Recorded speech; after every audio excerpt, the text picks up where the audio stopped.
किस तरह ये मामला उठाएंगे? देखिए कि इसमें जो बात हो गया है ये मुआवजे का है। सड़क बनने के लिए ज़मीन अधिग्रहण करी गई थी और उस पे मुआवजा राशि भी इन लोगों को डिलीवर हो गई थी, जिसमें कांग्रेस के जिलाध्यक्ष हैं और लगभग 14 साल से हैं और मंत्री जी हैं जो बृजेंद्र प्रताप सिंह हैं, वो भी लगभग राजनीति में 20-25 साल से हैं।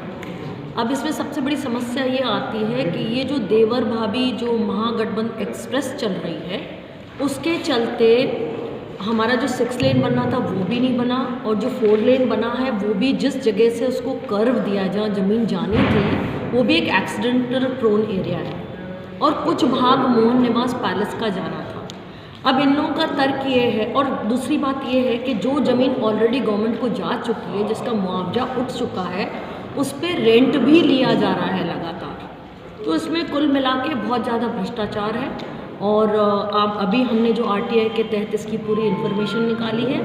जो रोड है वो 11.5 मीटर एक साइड, 11.5 मीटर एक साइड, उसके बाद में जो बोल्डर है उसके बाद में 1.5 मीटर इधर नाली बनना है और दूसरी तरफ नाली बनना है। उसके बाद भी जिस ज़मीन का मुआवजा दे दिया गया है उस ज़मीन को अभी तक सरकार द्वारा अधिग्रहण नहीं किया गया है। वो सरकारी ज़मीन है और उस पर किराया भी उठाया जा रहा है और विभिन्न प्रकार के कार्य किए जा रहे हैं। क्या प्रशासन की भूमिका भी इसमें संलिप्त है? इसमें प्रशासन की भी भूमिका है क्योंकि जिला अध्यक्ष ने कहा है कि अगर प्रशासन ने ज़मीन ले ली है तो हम प्रशासन को रोक नहीं रहे हैं अधिग्रहण करने से, परंतु ऐसा कौन सा पावर है या ऐसी कौन सी चीज़ है जो कलेक्टर इस चीज़ से पीछे हट रहे हैं।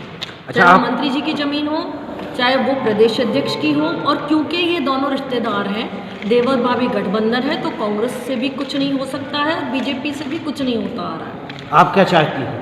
हम चाहते हैं कि जो सड़क है उसका चौड़ीकरण हो जाए और जो उसका फॉर्मल प्लान था जिसको लगातार कई बारी टेंडर डालने के बाद में टेंडर रिजेक्ट होते रहे और उस सड़क को छोटा कर दिया गया और वो अगर उस जगह को आप देखेंगे तो एक्सीडेंट प्रोन एरिया है जिसके ऊपर या तो फ्लाईओवर बनना चाहिए या वो ज़मीन के ऊपर कुछ न कुछ ठोस कार्य होना चाहिए और चौड़ीकरण तो होना ही चाहिए। जो प्रस्तावित ओरिजिनल प्लान था उसको डिस्टर्ब किया गया। कितना मुआवजा ले लिया होगा? मुआवजा करोड़ों में है, इसमें काफ़ी लोग शामिल हैं, उनकी पूरी सूची इस के साथ संलग्न कर रही है। मतलब वो ज़मीन खाली नहीं कराई गई? नहीं, ज़मीन खाली भी आज तक नहीं कराई गई है। प्रोजेक्ट ख़त्म हो गया है और जो लोग यहाँ पे आए थे वो भूतपूर्व सांसद के रिश्तेदार भी थे नागौद से, उनने अपना पूरा प्रोजेक्ट उठा भी लिया है और वो चले भी गए हैं। उसके बाद में हम लोग रीवा जाके पूरी इन्फॉर्मेशन पता करके सब कुछ पता करने के बाद में हमने पूरा साइट देखी, सब कुछ देखी, उसके बाद आरटीआई निकालने के बाद में ये मुद्दा उठाया। प्रश्न ये है कि मंत्री जी से पूछा जाए कि अगर आपने मुआवजा ले लिया है तो आपने अभी तक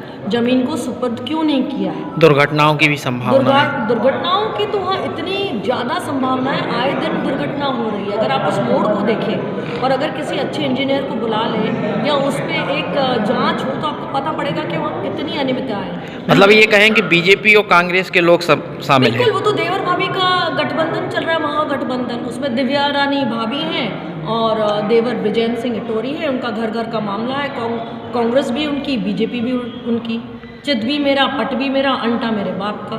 दूसरी बात यह है कि अब हम और क्या कह सकते हैं। बीडी भाई साहब धृतराष्ट्र बने हैं, हम जो है सुभद्रा चिल्ला रहे हैं। ऐसा नहीं हो कि मामा जी को अब लोग बाग आने वाले समय में इन लोगों के चलते कंस और शकुनी का नाम दे दें। इसलिए हमने आवेदन कलेक्टर और मुख्यमंत्री को एड्रेस करके भेजा। और ये एक ही ज़मीन नहीं, आने वाले से एक मुद्दा हम पहले उठा चुके हैं जिसको पूरी तरीके से दबाया गया, ये दूसरा मुद्दा है और आने वाले समय में ऐसी कई ज़मीनें आप देखेंगे जो इनने 14 साल में देवर भाभी के गठबंधन क्या कोर्ट भी जाएंगे आप इस मामले को? हम जाएंगे, हमको कहा गया था कि आप कोर्ट जाए, हमने कहा हम जाएंगे, अपने समय से जाएंगे, सरकार से जवाब तलब करेंगे, आरटीआई फाइल करेंगे, हमारी एप्लीकेशंस पे क्या कार्रवाई हुई है, जब सब कुछ एकत्रित हो जाएगा, फाइल बनेगी, तभी कोर्ट जाने लायक होंगे।